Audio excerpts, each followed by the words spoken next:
have this dark mark that is so pervasive. It's honestly as pervasive as I am with everything that I've been going through in my life. It's not giving up, just like me, okay? Period.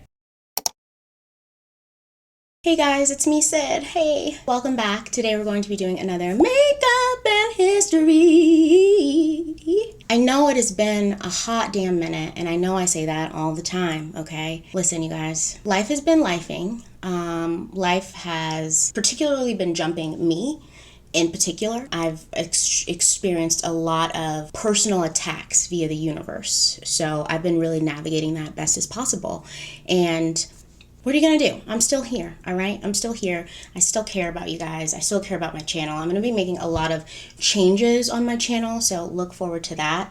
Just so much of my life has changed, it feels weird to get back on YouTube and continue doing the same thing. But today we are going to be doing a makeup in history. We're gonna be talking about the Sarah Lawrence cult. Okay, I've said it in videos before, but psychological manipulation is so fascinating to me, and how susceptible our brains are to being controlled. It's crazy. And if you think you're not susceptible, one of the victims in today's story went to Harvard. She graduated from Harvard, okay? Then she went to medical school at Columbia. She graduated from medical school at Columbia. She was on her way to being a doctor when she got introduced into this cult.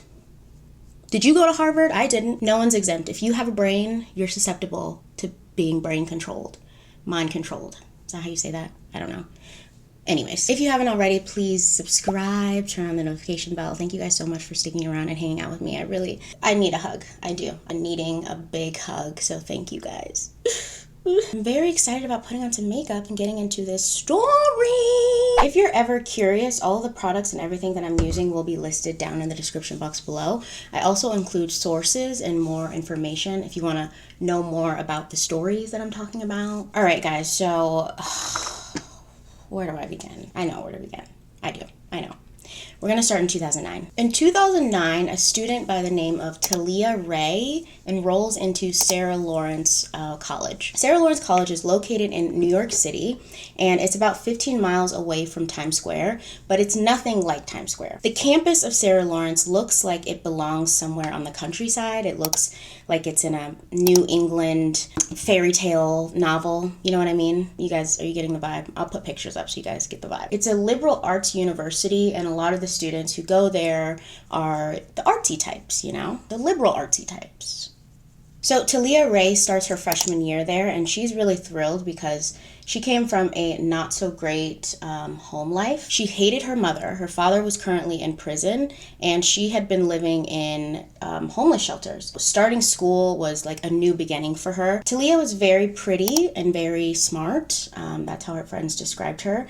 And her first year there, she made a really close group of friends of about 9 people. There was 4 boys and 5 girls, I think. So Talia was becoming really close with her new friends. They were almost like a family to her. And she would talk to them a lot about her father specifically. Like, she would talk about her home life and about how her father was in prison and he was wrongfully convicted, and he was the victim of corruption by very high profile officials in the government, like crazy stuff. And everyone's just sitting and listening, being like, damn girl. But her friends all really liked her a lot, and they wanted to support her, so they would, you know, listen to her rant on and on about how her dad was wrongfully convicted. But it wasn't just like here and there. Like, Talia would bring it up all the time. Like, they'd be having lunch and she would talk about her dad. They'd be at a party and she would talk about her dad. Like, places where it wasn't really acceptable, and it started to become a little weird, you know? Like, everyone would be like, Talia's talking about her dad again, like, you know, that kind of thing. But everyone wanted to be supportive because they understood how much it meant to her and that she'd come from a really rough background. So they, you know, they would try to listen and be supportive, but they did think it was strange. The following year, in the fall semester of 2010, the group of 9 decided to move off campus and get a really big house together. Apparently there was a really well-known house near the campus, but still off campus, that had 9 bedrooms. So like, all of them could have their own bedrooms, but they could still all live together. And living in the house, they had more freedom. You know, they could experiment with drugs and such. I don't know anything about that. I never did that when I was in college, so I don't know. They spent the whole summer planning for this, and they were all very, very excited. So fall semester, they move into the house, and it's exactly like they thought. They're having parties. A couple of them start dating, because again, it's a mixed group. Couple boys, couple girls. They start, mixing it in. I don't know. Sorry, that's weird. I'm moving on. About a month into living together, Talia tells everyone that her dad is getting released from prison and that he needs a place to stay for a couple days. And so he's going to come and stay at the house with them. And it's not going to be a big deal. He's not going to, he's going to either stay in my room or stay on the couch. He's not going to bother anyone. Some of the roommates thought that this was really odd, but they didn't want to say anything because, again, they knew how important her dad was to her. She spent so much of her time talking about him and telling people about him. They wanted to be supportive. So they were like, okay, it's only going to be for a couple days. That's fine. I don't think she really even gave them an option. I think she just said, my dad's coming. Like, not can my dad come? Is that okay? She said, my dad's coming. All right, he'll be here soon. So September of 2010, her dad shows up. Talia's dad comes to the house to stay with them. The huge parents coming to, getting out of prison, coming to stay on the couch. And his name was Larry Ray. He starts staying with them, hanging out, and a couple days become a week, and a week becomes a month. And before they know it, he's just kind of there all the time, like in and out for a while. They did think this was weird, but again, no one wanted to say anything because they knew how much this meant to Talia that he was out and she got to spend time with him. He also would keep the main areas clean, so he would clean up the living room, clean up the kitchen. He would cook them dinner, like whole meals, which when you're in college you don't usually get. So they liked that, and they just kind of, let it ride. Nobody said anything. They were just like, okay, so he lives with us now. Cool. So Larry started positioning himself as like an authority figure in the house because he was the oldest one there, but also because he would advise them. Like if they had a problem, they could go and ask him for help. He would give them advice and tell them all these crazy stories about his life before prison.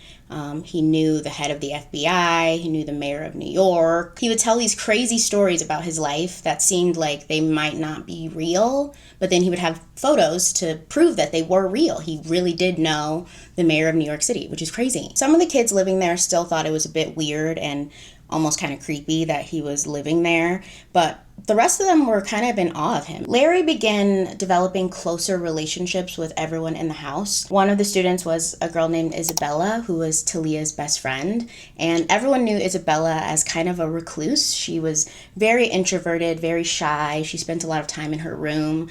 She would come and hang out with them, but she was just known for not really saying much, and she spent a lot of time alone. They think maybe she might have been depressed, as most people are in college, honestly. Truthfully. But mostly everyone in the house just kind of let Isabella be.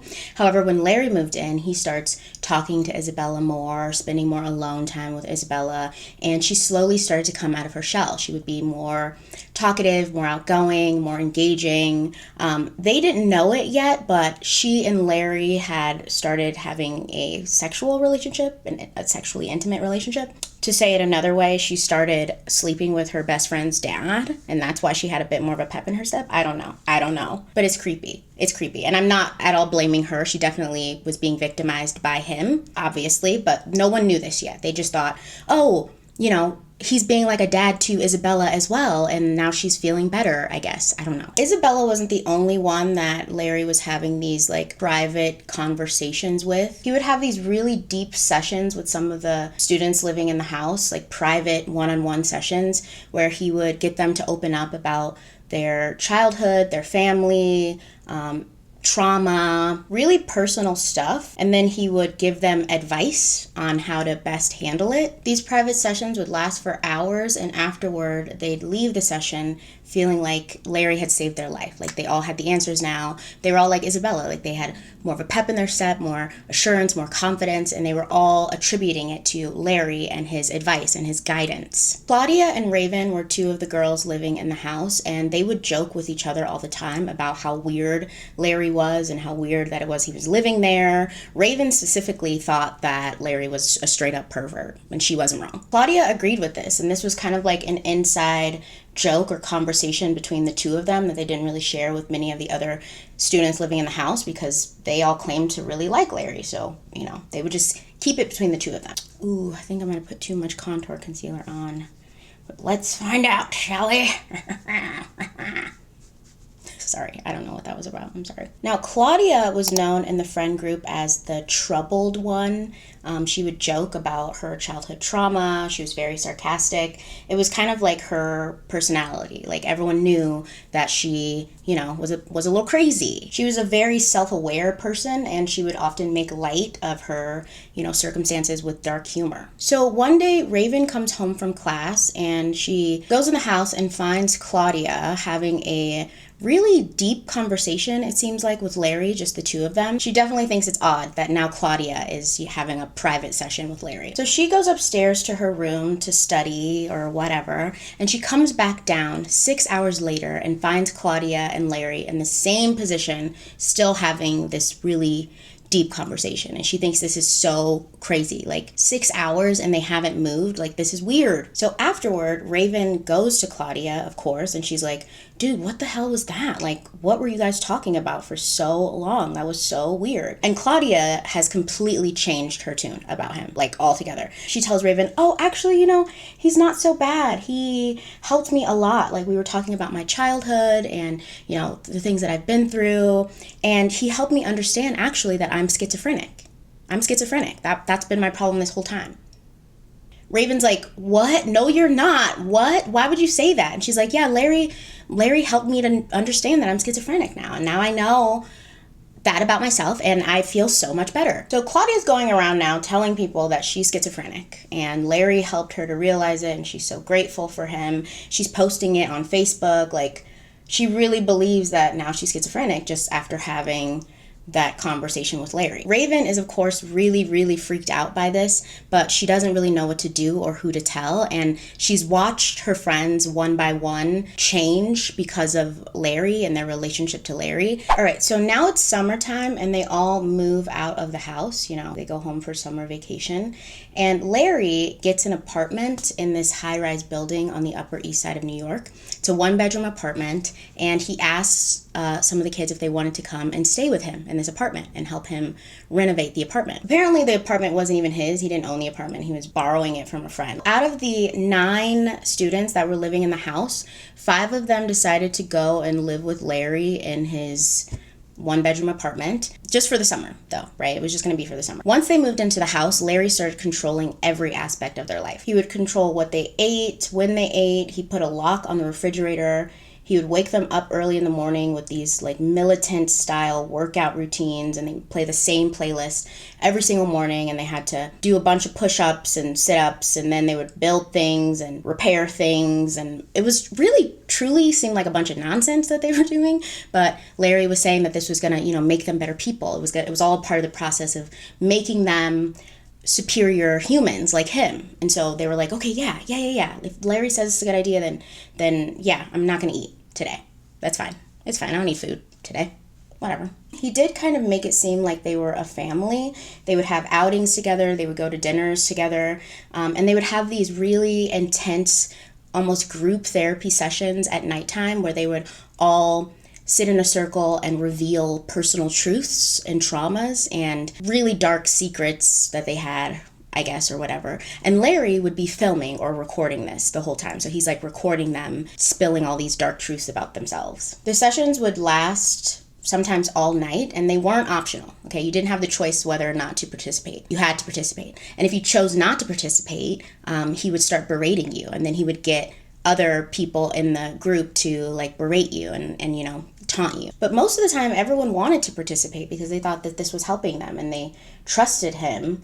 And so they wanted to do what he was suggesting. The sessions started to become weird when Larry would ask, he would, for example, ask one of them to talk about a childhood memory, and he would start implanting ideas or things that like didn't actually happen. He would say like, your dad used to beat you, right? Like, you told us before that your dad used to beat you. And if they'd be like, no, I don't remember saying that. I don't remember. And he'd be like, yeah, you do. You said it. You said it. I filmed you saying it. We all heard you saying it. Didn't we hear him saying it? We heard him saying that, right, guys? Like, you said that. He'd do this really, really aggressively to the point where they'd start questioning themselves and questioning their reality. And if they didn't agree with the made up fake memory that he created, he would get physical and aggressive and then start turning everyone against the person. So if he said something happened, you'd be like, yeah, okay, yeah, I guess my dad did beat me. The person's father who he was talking to could have been the most lovely man in the entire world. But if Larry said your dad beat you, then your dad beat you. Whenever this would happen to anyone in the group sessions, they would call it being in the hot seat. And everyone was susceptible to being in the hot seat except Talia and Isabella, because he and Isabella were, doing it. Oof. So you'd plant these fake memories and berate them until they agreed that it was the truth, and then afterward he would be comforting them. He'd be like, see, I know, I knew it, and I would never do that to you. Even though your father did that to you, I would never do that to you. You can trust me. And so they'd be like, okay, thank God. Like, thank God I'm not being assaulted verbally anymore, or physically sometimes. And now he's being nice, and he's helping me be a better person. Larry claimed that he was teaching them techniques to discipline the mind, and they all trusted him. Like, at this point, he'd become the all-knowing, and they all thought that he was actually doing this to help them and to make them better. So school starts up again, and that fall semester, Larry suggests that they just continue living with him, Just stay here in my one-bedroom apartment with me, so I can continue helping you. You can still go to school. It's not that far away from school. But you can stay here and you can save money. That's what they told their parents as the reason why they weren't returning to campus. They were going to stay with Larry, Talia's dad, because they could save money, and he was helping them. Some of the parents asked to meet him, and he was so charming to really everyone that they fell in love with him. They thought he was great. They're like, cool, we're so glad that our kid has such a wonderful influence in their life now. Like, this is amazing. Santos was one of the students living with Larry, and he and Talia actually used to date. They were boyfriend and girlfriend freshman year and sophomore year. So when he met Larry, it was his girlfriend's dad. And of course, he, wanted him to like him. And even after Talia and Santos break up, Santos is still living in the apartment with Larry and continuing his relationship with Larry. So Santos was a first-generation immigrant who had moved to New York City. His parents moved to New York City to create a better life for him and his sisters. And they didn't speak much English, but they did meet Larry, and they thought he was very nice. Santos had been struggling with mental health problems for a really long time, and he kept it from his family. He was very close with his family, and they were very loving, but he just kept that kind of thing away from him because he didn't think that they would understand, his depression, anxiety, stuff like that. And so when he met Larry, he really found refuge in his relationship with Larry. He found like he finally had a father figure who could help him and understand him. This color is a lot darker than I thought it was going to be. Like, it's literally supposed to be purple. It's literally not purple. Santos thinks so highly of Larry. Like, he thinks Larry's the best thing since sliced bread. He loves Larry. He loves Larry so much that he introduces Larry to both of his sisters. He had a younger sister named Yalitza who was living in New York City. She was going to Columbia at the time, and she was also struggling with depression, and he's like, hey, you should meet Larry, like, he's really helped me a lot, and maybe he can help you. And so he invites Yalitza to come and meet Larry, and she thinks he's the best thing since sliced bread, and she moves into the apartment as well. Then Santos introduces Larry to his oldest sister, Felicia, and Felicia says that meeting Larry was love at first sight. Like, they literally fell in love at first sight. I'm so mad at how purple this is not, honestly. What? Felicia had graduated from Harvard. She's the victim in the story who graduated from Harvard, okay? She graduated from medical school at Columbia, and at the time of meeting Larry, she was currently living in LA doing her residency, studying to become a doctor. Felicia was obviously very intelligent, and she felt like she had met her intellectual match meeting Larry. She felt like she finally met a guy who can keep up with her and even teach her things. And so she fell madly in love with Larry, and they began having a long-distance relationship. So Felicia and Larry start dating while she's still living in California, but they talk all of the time. Larry even, sorry, it's just so absurd. Larry has Felicia set up cameras around her apartment so he could see what she's doing. So he's like talking to her on the phone all the time and watching her and on these cameras in her apartment. And then he starts telling her, like, you know about my past, and I'm just worried about the guys who put me in prison coming after you and trying to hurt you. Like, I feel like they might be after you. They might be trying to hurt you. At first, she thinks this is weird. She's like, why would they be trying to hurt me? You know, like, what? What are you talking about? One of the people that Larry would say was trying to kill Felicia, that was after her, was a man by the name of Bernard Kerik. And Bernard was head of the New York Police Commission at the time, I believe, or FBI it might have been. I think it's Police Commission. Anyways, he was a very high official police officer. And so he started planting these ideas in her head that, you know, he was sending these undercover guys to try and come kill her and come hurt her. We'll get into more about why he specifically said Bernard Kerik later. But yeah, she believes him, and she's so freaked out that she leaves everything that she's worked for and goes to New York City to live in the one-bedroom apartment with the rest of them. Once she gets to New York, like she lands in New York and he goes to pick her up, he takes her to the apartment and sits her down and has her film, like he films her saying, I had to leave because Bernard Kerik was going to come kill me. Bernard Kerik was going to kill me. And he's like, are you sure about that? And she's like, yes, I'm sure. And you have to help me. Like, they were trying to come kill me. You know, he's filming her saying all this, even though he's the one who planted the idea in her head. So now Santos and both of his sisters are living in the house with Larry, and their parents are worried now. They're like, what is happening? Like, I get why Santos is there and why our youngest daughter, Elitza, is there, but why is Felicia there? Like, she was becoming a doctor. Why is she now living there? And they start, you know, thinking things are a little off. And so Larry starts planting stories, memories to all of them about how evil their parents were and that their parents were in on it. Their parents were working with this Bernard Kerik to hurt them, and they needed to cut their parents off. And so all three of them completely stopped talking to their parents. They stopped contacting their parents. They block them. Like, they just completely cut their parents out because now they believe their parents are dangerous because Larry told them. So isn't that insane? Like, ugh. Loving family, loving parents who sacrificed their lives for their kids, and now this asshole, excuse my language, comes in and ruins their life. Like, he essentially just started ruining their life. A few of them are able to get out of Larry's kind of grip. Like, a few of the original students from the house do move out and do figure out, like, this guy's bad news, he's bad for us, but it's really hard to convince anyone else who's still living there. But the ones who stay with him would be with Larry for over 10 years, and they dropped out of school, you know, they cut their families off. And after numerous years, people do start inquiring, like, wait, who is this guy? What is going on? All right, so now we're gonna go back in time a little bit to find out who is Talia's dad, okay? Who is this man who's ruined everyone's life? Who is Larry? So Larry is actually born Lawrence Greco, and he's born in New York City in Brooklyn in 1959. As a young adult, he changed his last name from Greco to Ray because he just liked the way that sounded better. People who knew him growing up said that he was always a little odd. He was kind of like a chameleon.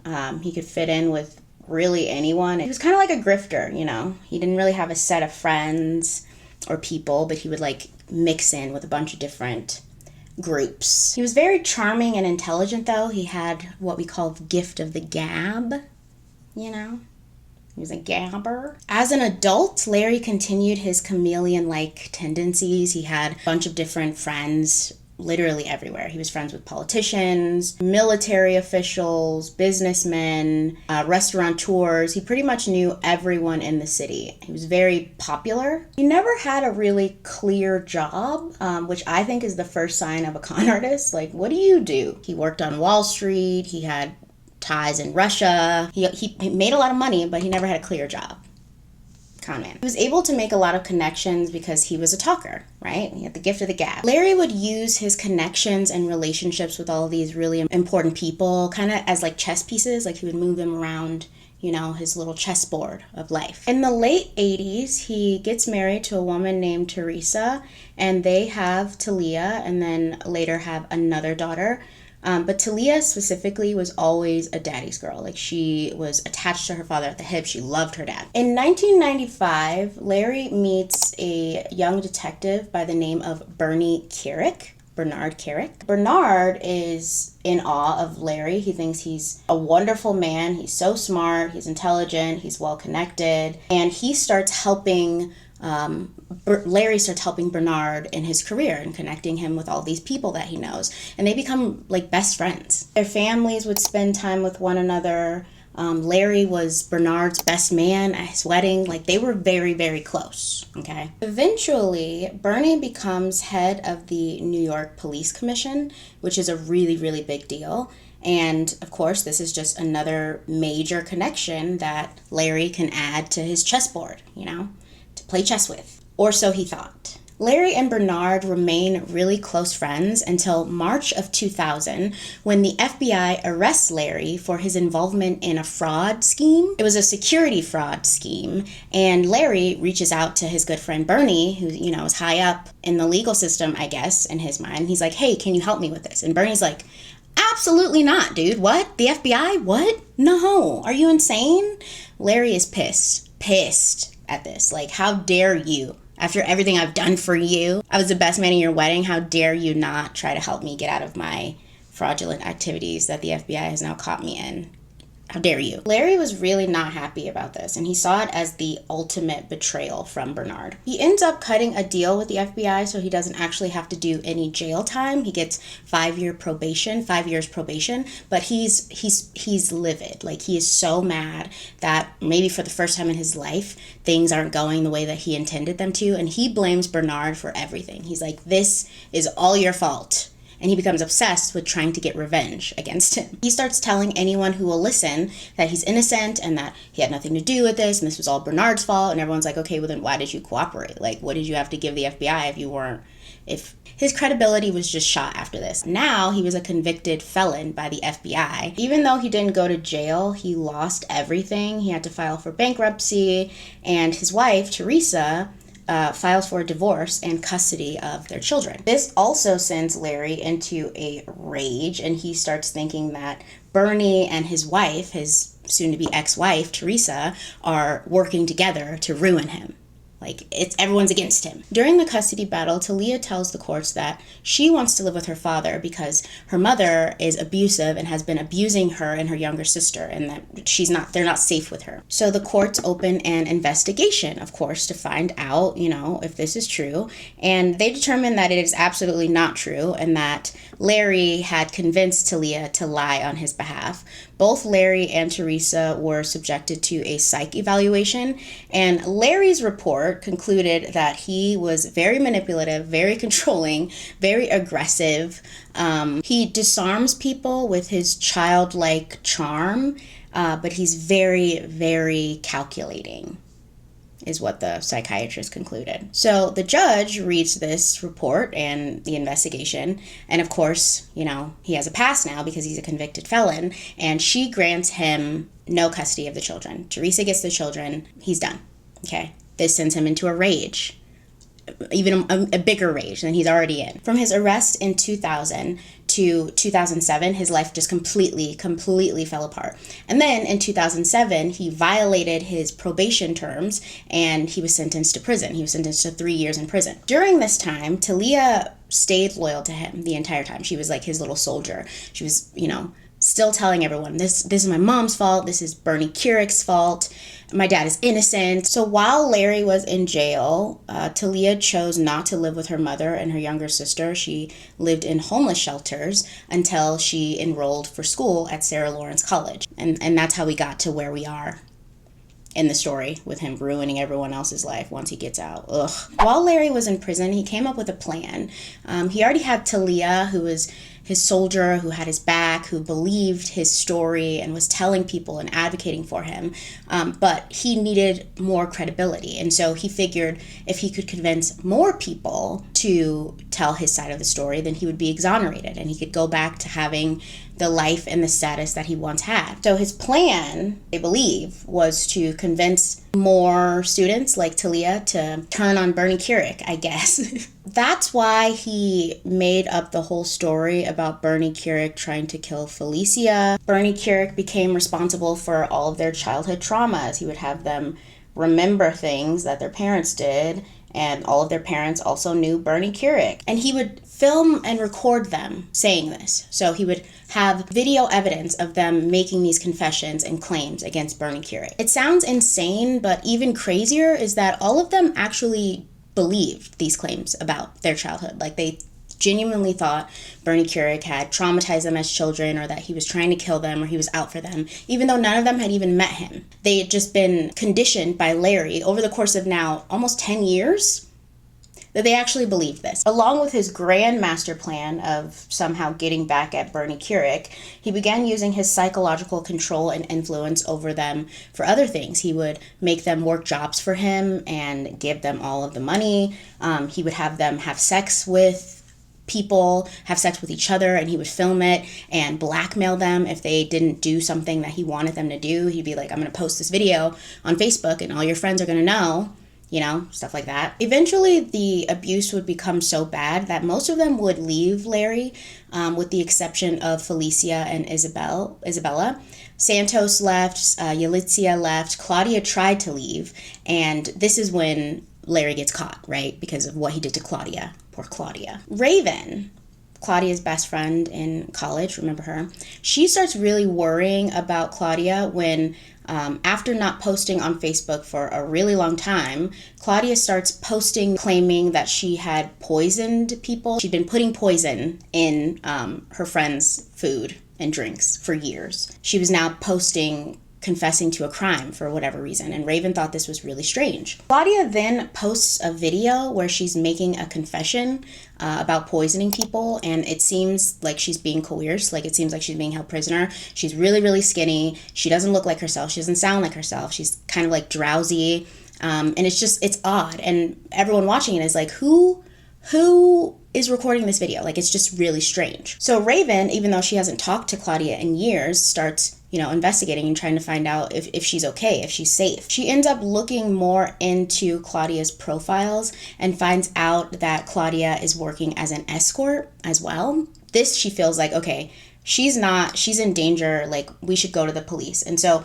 Raven and some of the other kids who lived in the house who knew about the situation go to the police and tell them like, hey, we think our friend is in trouble. She's been living with this guy for years. And they tell the police the whole story. And the police are pretty much laughing in their faces because they think it's so ridiculous, because it is. It's a crazy story and they don't believe them. The police pretty much laugh them out of the station. And so Raven decides to maybe find a journalist that can cover the story instead and investigate it that way. She finds a guy who works for the New York magazine, and I think his name was Ezra, and he starts investigating, all the claims that they were making, even though they were absurd. He's like, if this turns out to be true, what an incredible story, right? So the reporter, the journalist, starts investigating all the claims that Raven and the other students were making and looks into Larry's past and finds out, all about his crazy past. He's able to get in contact with Claudia and actually interview her. And here is where he discovers that Claudia has indeed been working as an escort for many years and giving all of her money to Larry to the tune of almost $1 million, or I think it was $1 million. She was working as an escort for years and giving the money to Larry, $1 million. She gave $1 million for having sex with strangers to Larry. This was the smoking gun that police needed to investigate Larry, because now he was human trafficking. This was sex trafficking, and now they had something that would stick. So they go and raid Larry's house, and they find evidence that he is indeed, breaking the law, coercing young women into prostituting themselves for him. When they actually go to his house, the house that he was now living in, the only two people still living there with him were Isabella, his first girlfriend, and Felicia. They were still very much supporting him. They claimed his innocence. Like, they did interviews with the police and said he's innocent, he didn't do anything wrong. He loves us. He loved Claudia. He didn't do anything. Felicia and Isabella even stayed in the house after the fact until court appointed social workers were, trying to get them to, wake up, get out of the fever dream. And Felicia does eventually get back in contact with her parents. Her Santos and her other sister had been living in shelters. Their lives were completely ruined. Even though they left Larry, left his control, their lives were completely ruined. They had not finished school. They had no friends. They had no family contact. They didn't even talk to each other. And so once Larry was arrested and in prison, Felicia tried to get, all of her family back together and slowly started remembering things about her life and remembering all the lies that Larry had implanted in her brain, but it's so fascinating to watch because you can tell she's still very, very confused. Like, he's arrested, I think, in 2019, and the interviewer is talking to her last year in 2022, and you can tell she's still trying to process a lot of what's real and what's not because she was so far gone in the opposite direction. Isabella, on the other hand, pretty much never wanted to give Larry up. Like, she was gonna wait for him until he got out. You know, she was holding it down. I don't even know where Talia was at this point, but Isabella was holding it down. And then the prosecutors were like, you know, we could just charge you too, because technically you're an accessory to all of this. Like, you either need to turn on him and tell us what he did, or we're gonna charge you as well. I think she eventually does side with police and testify against him, but it took her a while, and she still hasn't talked to her family. She still doesn't have any friends. She's still really living an isolated life, kind of waiting for Larry to get out, I guess. But he's not getting out for a while. He got convicted, and he's in there for the next 60 years, baby. See ya!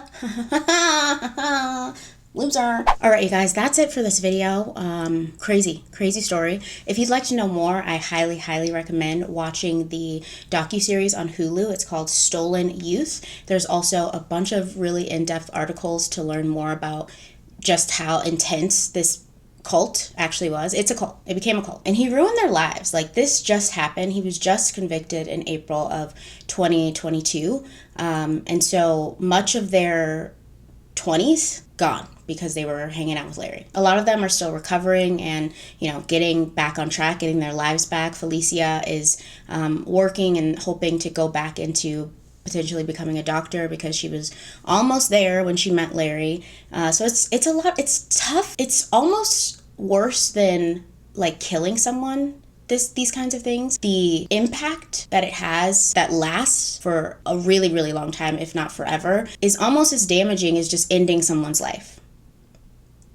Maybe not. Maybe that's too far. Maybe, but I don't know. I think maybe we need to start looking at it the same and treating it the same, because the impact that it has when you're implanting these crazy ideas and controlling people's minds, even if you don't kill them or they don't kill themselves, it impacts them forever. Almost as if you would have killed, if you should have killed them. Sorry, I can't keep saying that. I gotta stop saying kill them. Don't kill them. Don't kill anyone, please. I think it's really important to talk about these kinds of stories and educate ourselves on these things because they happen and we're all susceptible to them. If you have a brain, you can be brainwashed, okay? It's really important to talk about it and spread awareness and keep yourself safe and keep each other safe. Keep your friends, your family, your kids. We gotta put an end to this. It's crazy. All right, you guys, I love you. I promise I won't stay gone for too long. I'll see you very soon. Let me know down in the comments below what you've been up to, I guess. Do you like my makeup? Did you miss me? Let me know down in the comments below. I love you so much, and I'll see you in my next one. Bye!